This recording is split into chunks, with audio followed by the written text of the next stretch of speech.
Hello, everyone, and welcome to Carla Atherton, Master of Arts. She is the director of the Lotus Health Project and the Healthy Family Formula. She's host of the Children's Health Summit. She's a family health coach, writer and educator, curriculum developer, publisher, workshop leader, yoga instructor, health revolutionary, and children's health advocate. Carla is an acreage-living mother of three who faces the challenge most women encounter who are both passionate about their families as well as their creative endeavors. Too much good stuff to do in this life. Carla is trained as a health coach through her work with Epidemic Answers Health Coach Training Course and Cynthia Pasquella of the Institute for Transformational Nutrition, and has deepened her clinical knowledge of health, wellness, and functional medicine through her training with the Functional Medicine University and Functional Diagnostic Nutrition, as well as her yoga teacher training. She also holds an MA in English Literature with a heavy background in women's and gender studies, psychology, and academic business and creative writing.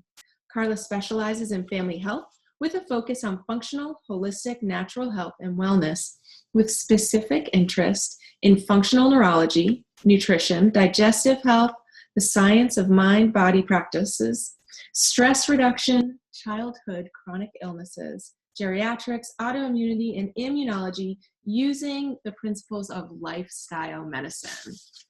Carla is a passionate advocate for client-patient care and education and believes strongly in the autonomy and empowerment of the individual, regardless of gender, age, race, or social status.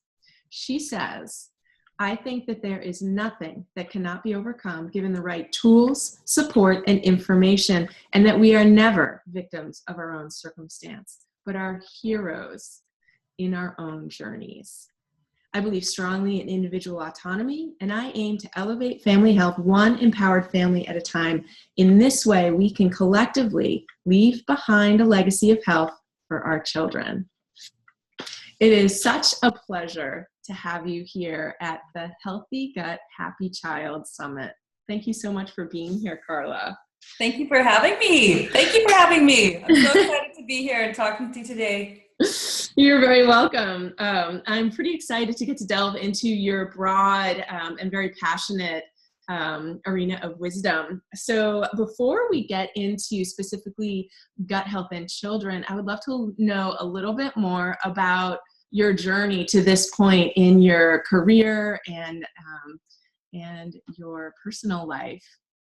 Okay. Whenever I'm asked that question, I actually never know what I'm going to say. Where do you start with that one, right? So, I guess, I'll start well into the story. So, everybody got a pretty good background about what I do, but why do I do it? This is the question, right? So, of course I'll just start with how, often people start these journeys and really deep in their passion for things that they do every day. Currently with something that sort of rattled them in life, right? It's something that's just really started some kind of deeper understanding of something, or something that you want to get a deeper understanding for. So I definitely think that was when my daughter was diagnosed with type 1 diabetes. And, so being someone who needs to research things and find out, I'm like a 4-year-old, why? I started asking all my whys, not necessarily, why did this happen to me, but more what happened? Why did she get diabetes? What were the mechanisms behind it? And I kind of knew right from that start that there was something more to someone getting something like type 1 diabetes, which is autoimmune. And there's more to it than just it just happened, or we just have these weaknesses and we just get sick. And, I don't think that's the case, right? So I really think that there's a reason behind or underlying what happened to her. And I spent a lot of time in, research and trying to find out what that was. And once we get to that, understanding, then we can move forward with finding out what it is we can do to optimize her health, how to heal certain parts of her body, and how to make sure that she actually gets better, not worse, where people say, well, you've got one autoimmune and then you might get another, and then you might get which is true, right? This is the case. Yeah. But what can I do to actually make that change? And so I kind of became a mama on a mission. I mean, you know, all the moms out there, or parents or grandparents, whatever, like try to get in the way of your, you know, a parent or guardian and their child. I mean, good luck with that. So, you know, so that just sort of was my catalyst. And we've had many, many, many, many challenges in between the last 5 years. But this is what set me on the course to really like getting a better understanding of what is this idea of what is health. What is good health? You know, we can get more into that after when we start talking a little bit more. And how do we, you know, recover ourselves and our children from what we succumb to, you know, our challenges. And so what does that mean? And it's not just one layer. There are many layers to that level of healing. And one of them, the very surface, is the physical. So anyway, so that's sort of what set me on.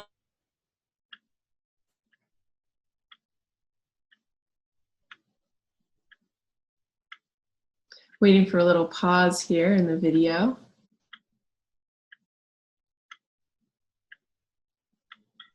Okay, so I did freeze, but you know, we'll just keep going. Ask me your next question.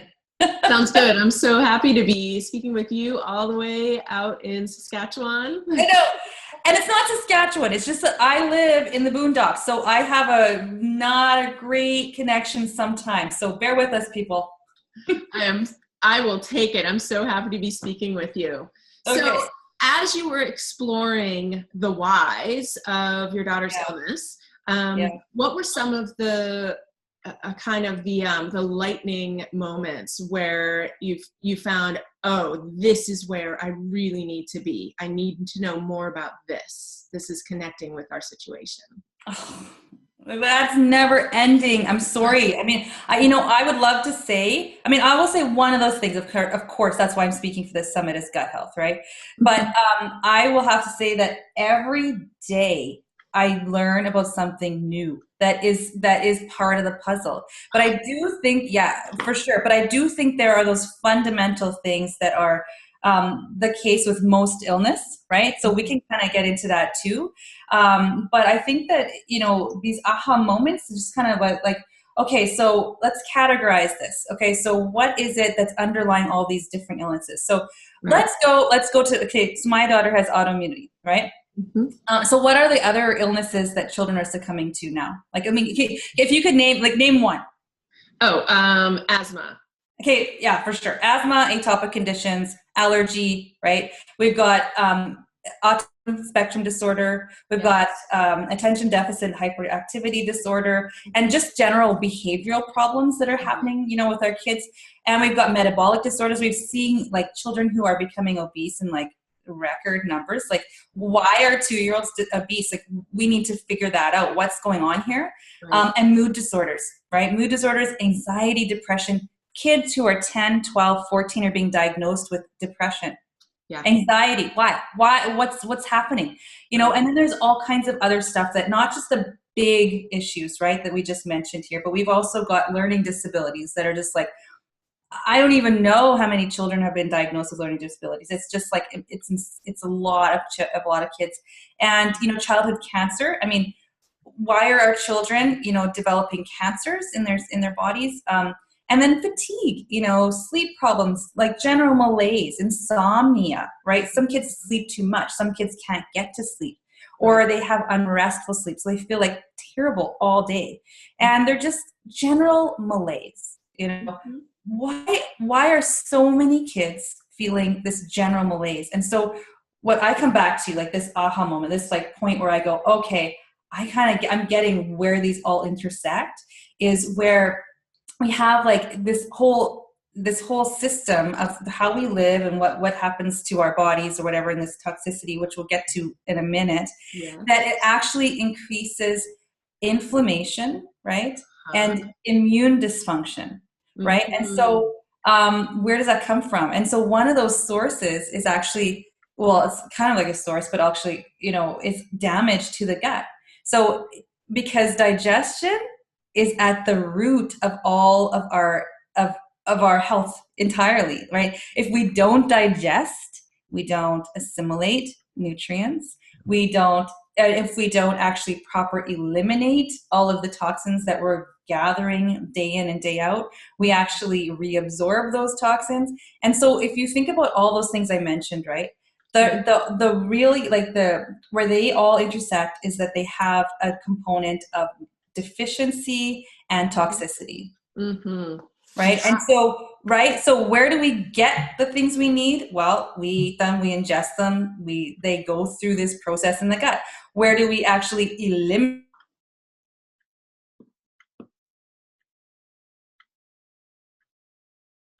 Waiting for a little slowdown in the video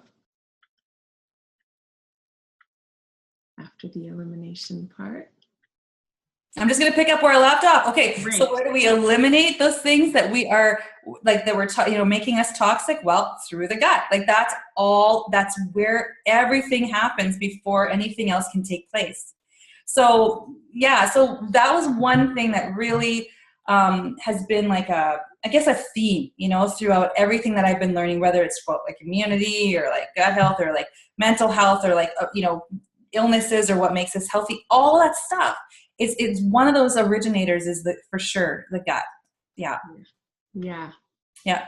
And so you work a lot in the realm of lifestyle and lifestyle and empowerment. And I'd love to hear a little bit more about lifestyle and how that really connects with gut health.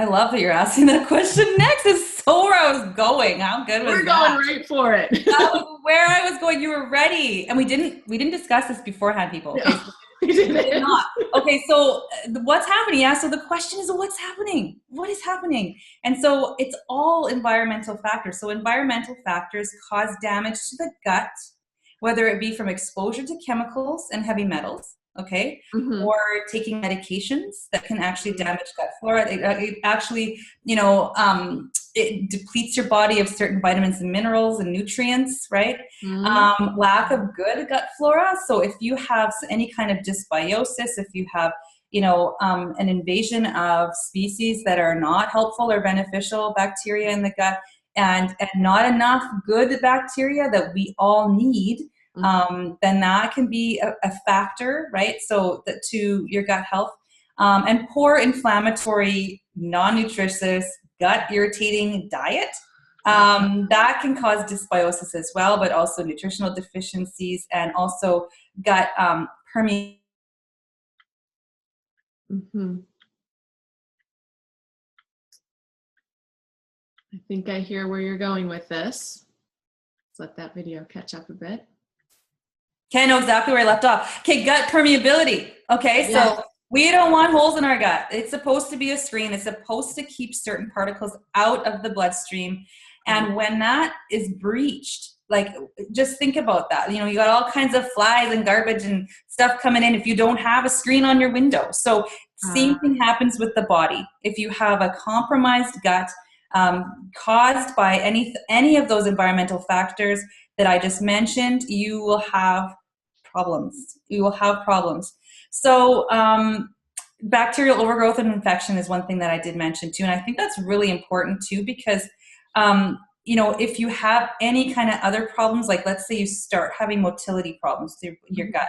Let's say you're not drinking enough water and you don't have enough fibrous vegetables in your diet. There's certain things that you're doing that's like kind of diet related. You think, oh, diet's not that big of a deal. As long as I have a little bit of broccoli, I'm good. No, because you can actually start this cascade, right? Where, let's say you don't have good motility and you can have, more of a chance for bacterial overgrowth or infection to take place because it feeds on that old food that's just hanging out in there. And your body's getting retoxified with things that it's supposed to be getting rid of. Okay, so it's supposed to get rid of old hormones that are not necessary anymore. It's supposed to get rid of chemicals and toxins. And when it can't and it sits in there, you reabsorb that. So you're gonna feel fatigued and tired. Yeah. There's a lot of suspense in this interview. Just waiting to catch up. Okay. So I was just gonna say that's a really important thing for children, especially, right? Because children, that's a really common complaint for kids is constipation. Very, very, very common. And so we can make that correlation between, constipation or problems with digestion. My tummy hurts, right? Like, and we think that it's very benign, but it's extremely important to pay attention to those things and looking into the toilet bowl and see how your kid's stool is looking like, my kids are always like, Mom, and I'm like, well, I mean, they're teenagers now. They really want me to do that, but I'm still like, check it out. And I'm saying, well, check it out yourself. If you find that there's something going on there, there's something. Yeah.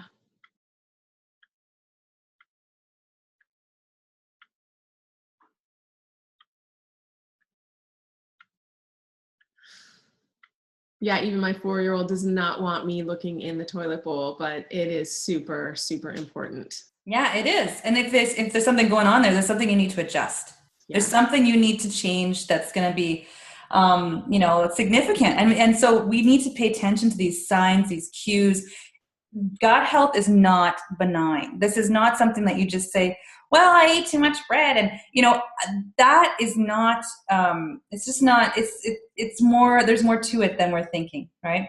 And then we have issues like malabsorption, right? That can lead to nutritional deficiencies. Oh, yeah. So if things aren't going through there well, or if they're going too fast, like say a child has diarrhea, that is not that's like, it's going too fast. They're not digesting properly and breaking down their foods, and therefore they're not extracting the nutrients that they need to actually have every single chemical process in the body work properly. Okay. So then we also have like food allergies, super common with children, right? Intolerances and sensitivities, right? So they're not quite the same as true allergies, which doesn't mean that the other ones aren't important or they're not true, right? It just means that the true allergies are actually a different response, a different immune system response than the intolerances and sensitivities, but they're just as detrimental to health. Right. So they can also, these allergies and food sensitivities can be both causal for poor gut health, or they can also be a consequence of what I just mentioned. Wow. Yeah. Right? Yeah. So very important. It's really, really important to take note of that. So, and all of these things, I'm just going to mention one more thing because I know you got a question. I can tell, but they contribute to the total load theory, right? So this theory is that the more stress we have on our bodies, whether it be mental, emotional, physical, social, whatever. I mean, but there's internal and external stressors that we take on, right? And stress is the mother of all illness because it causes inflammation and immune system dysfunction, right? And then we have these cascade of these illnesses, okay? So the total load theory is that there's only so much we can take. There's only so many toxins. There's only that our body is equipped to get rid of at the pace that we're actually taking them in. So that's another reason why we see a lot of kids that are getting ill because they cannot detoxify at the rate that they are being exposed to these things, these stressors, whatever they are. They could be toxins, but they also can be other stressors as well. So total load theory, and then once you hit that max for whatever that max is for you, then that's when children can succumb to illness. Yeah. Wow, this is actually the first I've heard explicitly of the total load theory. I love this. And suddenly it's like I can see the whole world of childhood illness in the context of this total load theory. Yeah. Yeah, it's a big one. And it just makes sense, right? I mean, if you think about it logically, there's only so much you can take. I mean, there's only so much stress that whether it's physical or mental, emotional, or actually it's usually a combination, that one body can actually be expected to handle. It's like if you drive a car and you put the pedal to the metal at all times and you're putting in all kinds of junk and cheap gas and, you don't change the oil and you're just like flying at the seat of your pants and everybody's, you're just like in the, it's something to fall off, it's bound to happen. Yeah. Right. Yeah. Right. And so let's get back to lifestyle a little bit. You're starting to mention stress, and I know that stress ties into the gut, and I want to hear a little bit more about your perspective and experience on that. Oh, yeah. Okay. So again, I mean, coming back to this internal and external. So Yeah. when we think about stress in terms of like stuff that happens to you, right? That you lose a job, or your kids, like first day of school and it's like stressful, or they lose a parent, or they lose a grandparent, or they have some kind of instability happen. That, yeah, it's definitely that is part of what stress is. It's one stressor. And then, as I mentioned, there are all kinds of environmental stressors, right? Mm-hmm. And they both alter the state of your gut, because we are whole beings. Okay, so whatever happens to us, and if it creates any sort of because we're whole beings, anything that happens is that like has this effect on everything else in the body. Okay, including the gut. And the gut is like this, you need to have that healthy to have everything else healthy. So when we are stressed by these external factors or and internal factors, the gut does suffer. It does. And so let's say we're talking about the gut health in general. Okay, so let's say that we have some kind of toxins or whatever, and then we're not absorbing very well, and one thing that is affected is serotonin, because some say up to 90% of serotonin is made in the gut. Okay, so let's say we're stressed out, we have poor gut health, and we're not making serotonin. Okay, what's going to happen if you don't make serotonin? You're going to be, I mean, that's a catalyst for depression. Serotonin is your happy neurotransmitter, right? And what happens after that is when you don't have that happy neurotransmitter, all the other neurotransmitters come out of balance, right? And so then maybe you have high dopamine, which can make you kind of like really irritable and angry. And so it's low serotonin, high dopamine. Then you have like diagnoses of mental health issues or mood disorders. Okay, and let's say you're a 14-year-old kid who has that happening because you have poor gut health and due to stress, right? And so that creates more stress, right? So then you have more stress, and not just physical stress, but also mental, emotional stress, because you have relationship problems. You have kids that are defiant or whatever, and then you have all kinds of other things like the oppositional defiance disorder, or all those things that the kids or me. Okay, we're just hanging on here this next bit. You're learning a lot about the connection between the gut. Yeah. Okay. I did freeze. Okay. Thank you for filling in for me. Okay. So, so they're all really a group of symptoms that we're trying to classify, right? To trying to explain what's going on here. But really it's complicated, but very simple at the same time. Okay. So something as simple as stress can cause more stress. Okay.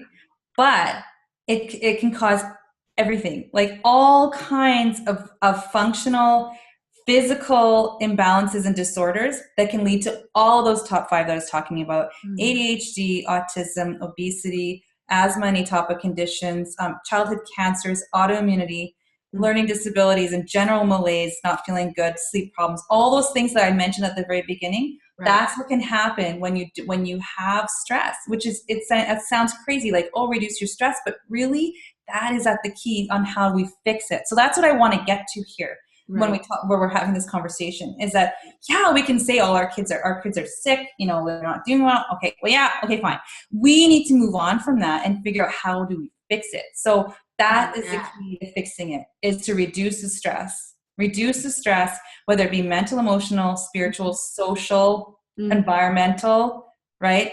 So those are the layers of stress that we need to address. We can go on to some specifics, but I'll let you ask a question. Oh yeah, well, there are a lot of different things playing into this one very simple concept of stress. Yeah, in the gut, producing symptoms and chronic illnesses that then cause more stress and require, oftentimes end up being medicated and treated in a way that really exacerbates the problem.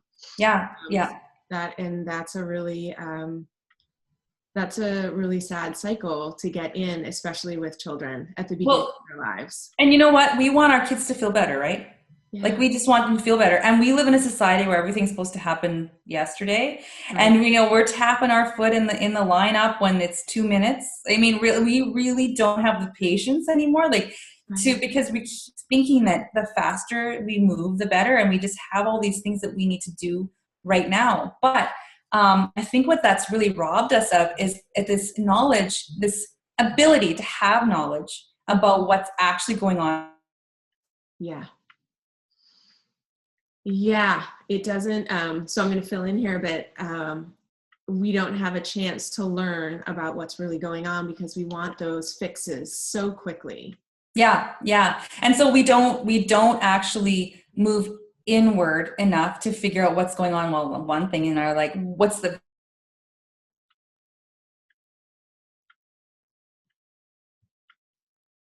So we're just waiting for a little pause here to find out what do we do about this stress. yeah. You're really good at filling in when I freeze. Okay, so I'm so sorry. Okay, I'm so so grateful that you're here. So grateful. okay, let's keep going. So we as a society, it's really hard for us to slow down and actually listen to what's going on within our bodies and to make sure that we really take care of the things that seem like they're not very important, because you can just whiz by, we were talking about the car before, you can just whiz by and not see anything along the way. Right. And so, but if we stop and actually figure that all out, we can really fix those things. So one of the things that I would say, so physical gut health. So it involves like simple things, right? The stuff that you think, well, I don't, that's too simple, like, and just brush over it. But it's eating right, right? So keep it simple and eat real whole food and pay attention to nutrition. That's like number one. If you don't actually eat nutritious food, you're damaging your gut, you're damaging everything that's inside of you, and you're taking in stuff that's like poor. Like, would you put in like, diesel in a gas car? No, like you're going to put in, and we really do take care of our cars maybe a little better than our bodies sometimes, so we need to rethink that really, so junk is not food. It's not the same category. And, encouraging in a healthy microbiome. So that good gut bacteria, because as a lot of your speakers are going to talk about, the microbiome, like we're made up of, like, there's a lot more bacteria in our bodies than our own cells. Okay. Yeah. So we've got a lot of bacteria. So they play a really important role. Either they are helping us or they are not. They're toxifying us. Right. Right. Yeah. So, and taking care of the gut lining and paying attention to assimilation and elimination. So those are some physical things to really take care of your gut that will actually help to keep your children healthy so that they're not succumbing to these big top diseases that we think are really scary, but actually might just have simple solutions. And so they do. And we have that power to actually, we buy the food. Right. We buy the food. We make those choices. And I know it's a hard thing. Like we have kids that see commercials and they're my friend has this in their lunch, but we buy the food, right? And so the more of us that are doing that and making those choices, those lifestyle changes, the more pressure is on the other side for everybody else, like to do something better, for our kids and their health.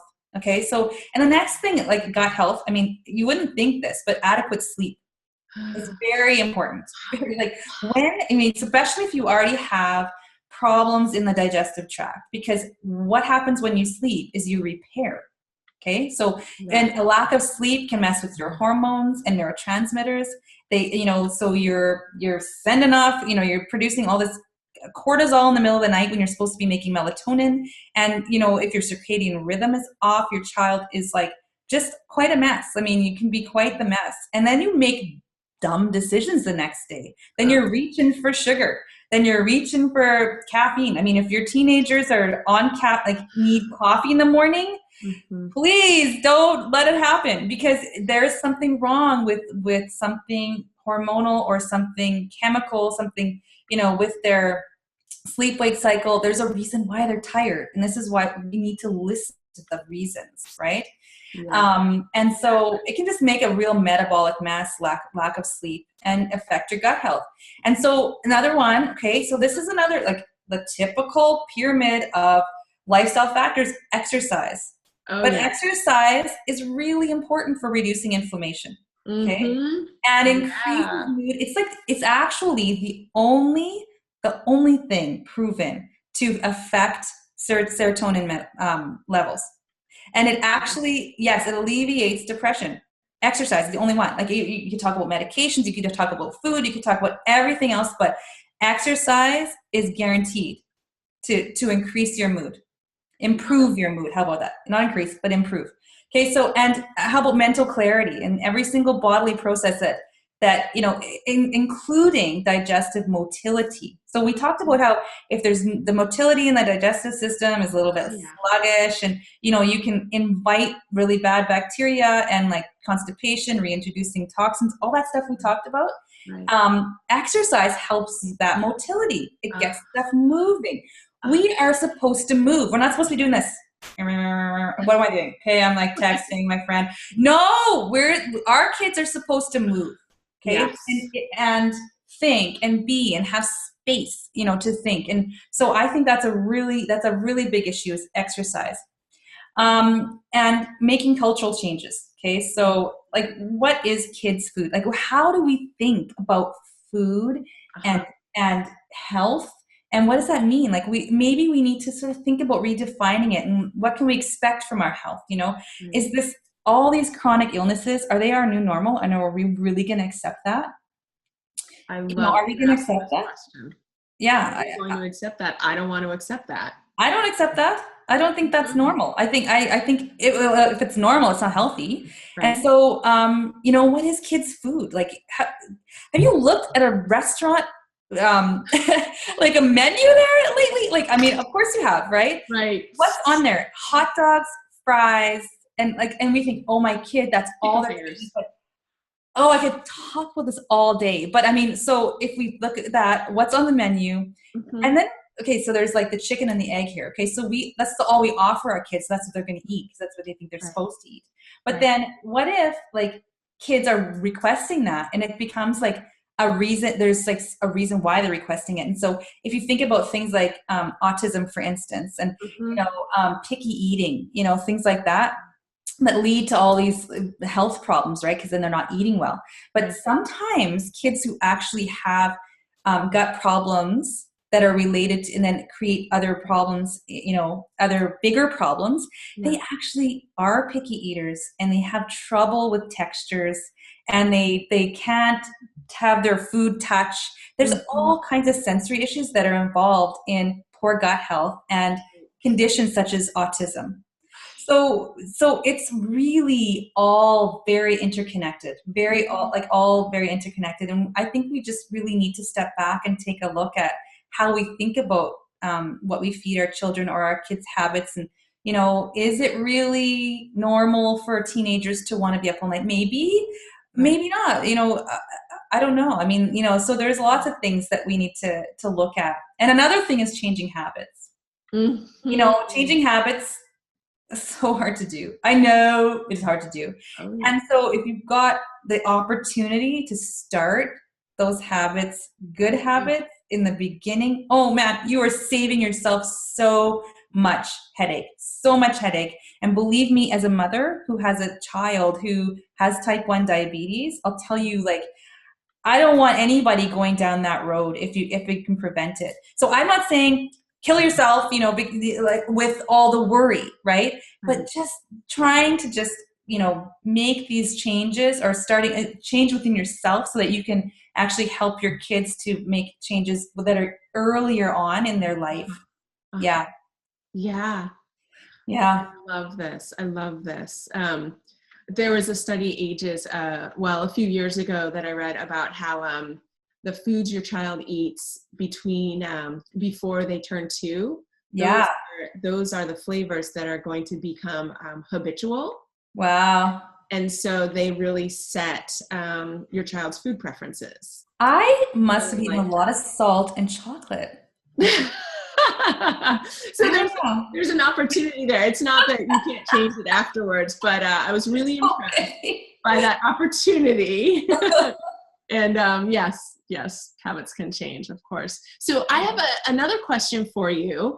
In these moments when our children are not doing well, they're not feeling good, they want to eat the thing that maybe is not so healthy, or they're uncomfortable, and it seems cruel to not take them to the doctor at times. I definitely have felt, within my family, different members of my family have different approaches. And if I'm not acting in a certain way and taking certain actions, it feels like they think I am doing something harmful even. So how do we navigate that? Everybody has a different way of doing it. And then there are this culture of what we should do when a child is sick. And then this feeling of, I want my child to feel good. I don't want them to be uncomfortable. What do we do with all of this and still take care of them for the long term?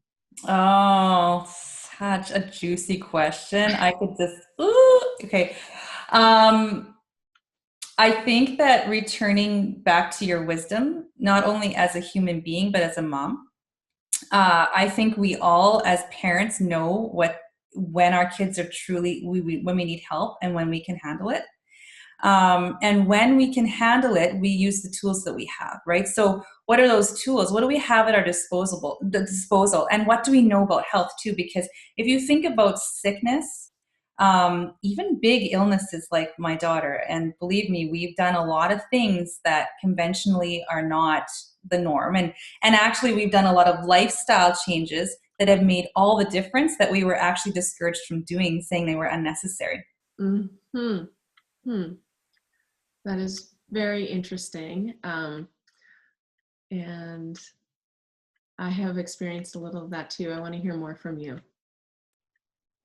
Okay, so I was saying that when you assess the situation, okay, so you're listening to everybody telling you whatever, and then, okay, fine, I'm going to take in all that you're telling me and your concerns, and then I'm going to do my own research, and then I'm going to look at my child and see what my child is experiencing, because it is me here with my child. I know exactly what's going on best of anybody. So then you take all that stuff and you make the best decision for you. And so, and especially I think that having a really good handle and educating yourself about really what health is and what the processes of the body are when they are healing, and understanding that, and don't be too scared when you see that happening. So let's say your child has a fever. There are lots of things that you can do that are non-invasive and do not drive the illness deeper, right? It will actually enable your child's body to learn how to deal with the illness and how to not get it again, right? Because they build their own immunity, they strengthen their immune system. So fever is actually a good thing. And I know a lot of people are like, no, I don't want my child to be sick. I don't want my child to feel terrible. I don't want my kid to, when they have a cold, I give them Tylenol. But really, to be able to allow that child's body to go through those processes is really strengthening them and giving them a better chance at being healthier and more robust in their future. So a fever, so you assess what is the pain. So if they have like a massive injury, okay, so medication might be the place where you need to go just to be able to get through. But if it's something like a fever or, some pain, I mean, we have pain. Pain is there to tell us something. And as much as it is really difficult for us to see our children in any kind of pain, like a headache or, something that creates something that's really unpleasant for them. Sometimes what is pain and what is discomfort, right? Sometimes they're uncomfortable. That's okay. Sometimes they need to lay there with a blankie and read a book and just be uncomfortable, because it's not always comfortable in the healing process. So to always silence things it's not always helpful for them to actually to help your child build a stronger immune system and a stronger vitality, all that stuff. So and I think we understand that in some levels. Like a lot of parents are like, into like sort of like what I might call like tough love, okay? And some parents go, well, if they don't, your kids, if they don't actually know how to be in the world, and if mom is always doing everything for them, then they won't learn, right? It's the same thing with the body. If the body is just like given this out all the time, it never, ever gets stronger. Mm. And it actually gets weaker. Huh. So I think that we just need to ride it out with them a little and comfort them and say, you know, maybe we'll have some tea for that sore throat that actually does some good as far as healing goes. And it'll you know, instigate some kind of healing response with your immune system rather than shutting it up. And then we don't really know what's going on underneath. We won't know if they actually need more help or if they're actually getting better. Right. Yeah. How would you coach a parent in speaking to their child when they're at this crossroads where the kid, you know, is uncomfortable, and, you know, we're still in this realm of, there are lots of things that impact the gut, and Yeah. lots of things that gut health will then produce if things are off. Yeah. So how do you work on empowering that child to like own that and feel powerful in that situation, rather than, oh, everybody else gets the goldfish but I don't, or Yeah. like the little crackers, or oh, I feel uncomfortable and I want it to go away, like both ends of this spectrum. Just waiting for video to catch up a little bit here. Okay, you know what? You froze again, but that's okay, because I think I got the gist of your question. Okay. I think part of it is, is the way you actually view your own health. So if you have these kind of issues yourself, and you're like, I kind of think that I need to kind of rethink this. Keep going with what you're telling yourself, how you view things, and keep changing that for yourself. Because I know I grew up in like a very junk foodie era, you know, like everybody was starting to think like, oh, convenience, and this is great, and this is the 80s. And just waiting to catch up here. This is going to be good. Juicy answers here. Worth the wait.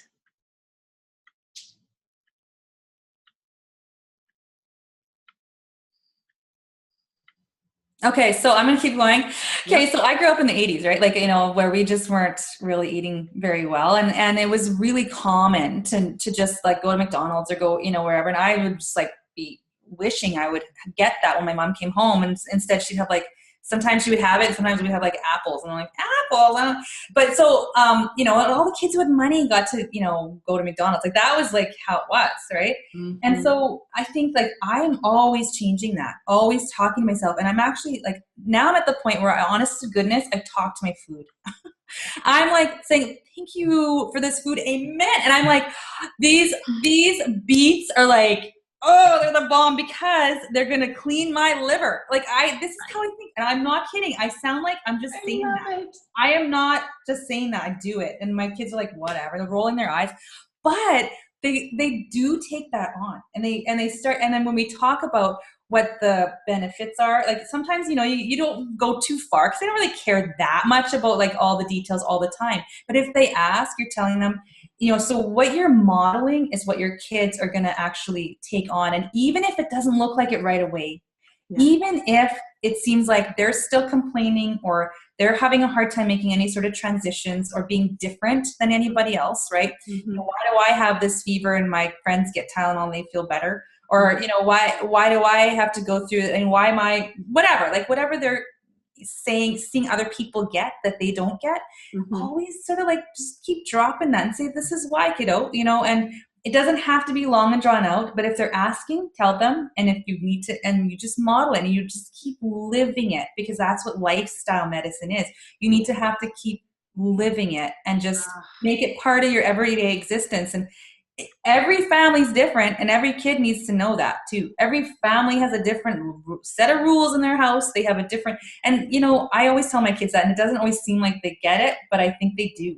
Right. I think they really get it that, well, this is what we do at our house. And, you know, like someone else might be different, but it doesn't mean we're weird. It just means we're different, you know, and then the more.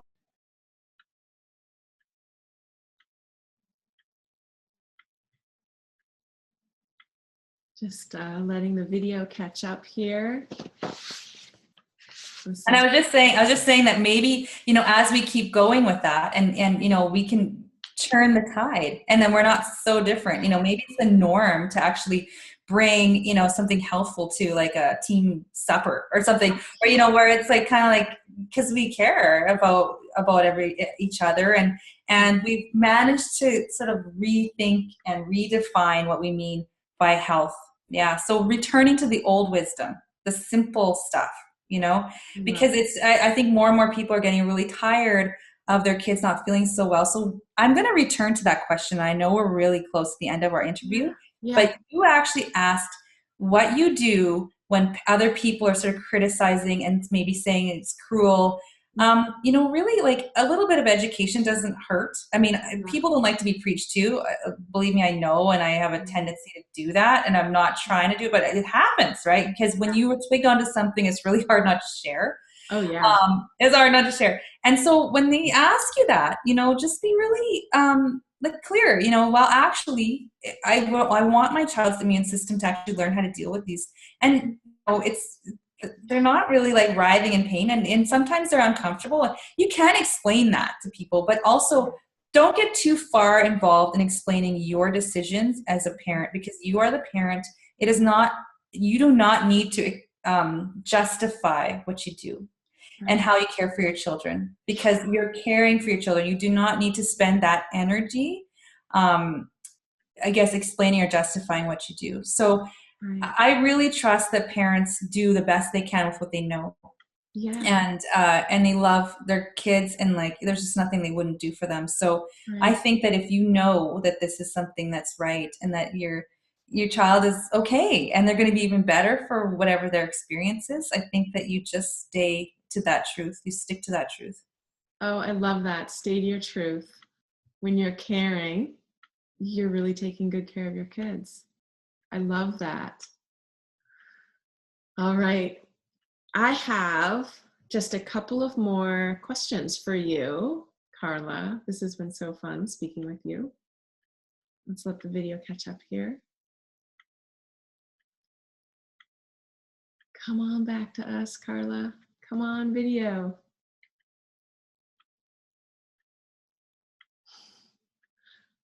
Let's see that video come back. Oh, all right. Okay. There you are. Great. Recording? Are you still recording? We're still recording. Yes. Thank you so much for bearing with us through this these technical issues. Thank you.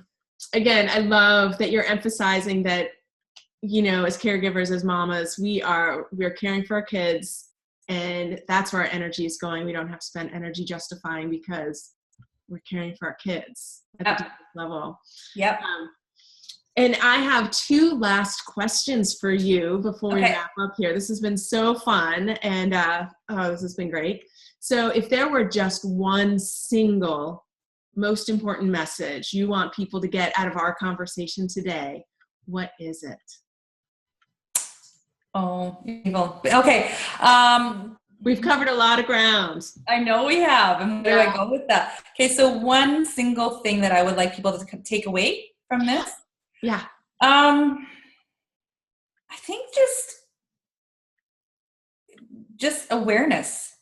And I think awareness covers it all. I mean, it's not just awareness about,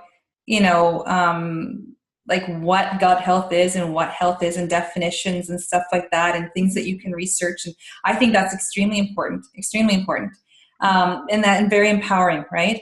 And as well as awareness and what's going on, that kind of other layer. It's not just about education, but it's like moving it down to your heart. I say you can know something here, and you can do all that surface stuff, and you can do the physical, but but for it to come down here, there's an awareness here. So, that mama or father, the papa, whatever, that feeling that that you're doing something that's right, or there isn't, or there's more to know, so to actually be that lifestyle change, and that's what makes changes so, they're so much easier when you feel it and you want it. So that's what whole healing is for me too, is that when you are, you're supposed to be doing something, and you're going through a regimen, and you're going through a protocol, and okay, I got to take my vitamin, I got to do this, I got to, do all these things. But that can work for a while, but it gets old unless you actually do this kind of deeper healing where you actually want to.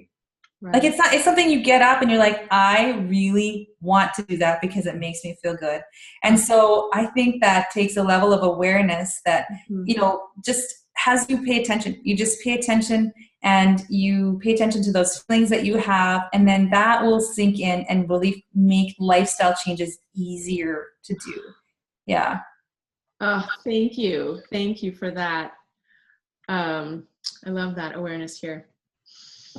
And last question, what are you grateful for today? What's something you're grateful for, Carla? Oh, everything. I just, there's a lot. I mean, there's a lot. I'm a human being like everybody else, and we got some stuff going on in our family right now. And, always there's some kind of health issue to deal with. There's some kind of something that we have to arrange or figure out, or some investigation. And, I'm just really, I'm, I get signs every day of stuff that is like success. Success. It's just like all that effort, and we just saw something huge happen, even though it's tiny, right? It's huge. It's still huge. So I just feel really grateful that I get to do what I do, and I get to talk about it. And I'm grateful to be here with you, being able to share that with other people. Yeah. Oh, thank you so much. Thank you so much for sharing everything you have discussed today with me and share with our audience. It's been a pleasure. Thank you. Thank you for having me. Take care, Carla. Thank you. You too.